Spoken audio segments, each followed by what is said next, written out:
3 months pregnant ఉన్నప్పుడు నేను phone పోగొట్టుకున్నాను. అది కూడా ఆటోలో పోయింది. వామిటింగ్ వచ్చిందని దిగితే ఆటోలోకి ఆగమాగం ఎక్కేసి మేము హాస్పిటల్కి వెళ్ళినాక చూసాము బ్యాగ్లో ఫోన్ లేదని చెప్పి. ఇంకా తర్వాత హాఫ్ అన్ అవర్ రింగ్స్ అయినాయి కాల్స్. ఆగమాగంలో నేను మా హస్బెండ్ కూడా ఫోన్ చేయలేదు. ఇంకా తర్వాత పోలీస్ స్టేషన్లో కంప్లైంట్ ఇచ్చిన ఆఫ్టర్నూన్ వరకు వెళ్ళి. తీరా వాళ్ళు ఫోన్ అన్నా వెతుకుతారేమో అది అని చెప్పి అంటే 21,000 ఫోన్ అండి, ఎవరు వెతుకుతారు?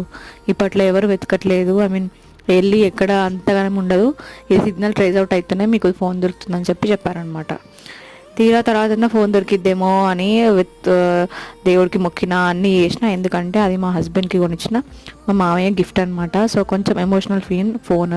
ఆ ఫోన్ పోయినందుకు ఇంట్లో నేను ఎవరికి ముఖం చూపించలేదు. మెయిన్ మా హస్బెండ్కి అయితే 2-3 డేస్ వరకు మాట్లాడలేదు. ఫోన్ నేనైతే నా ఫేస్ కూడా చూపించలేదు అసలు. ఇంకా తీరా ఫోన్ దొరికిద్దేమో అని చాలాసార్లు హాస్పిటల్కి వెళ్ళినప్పుడు విజిట్ వెళ్ళిన ప్రతిసారి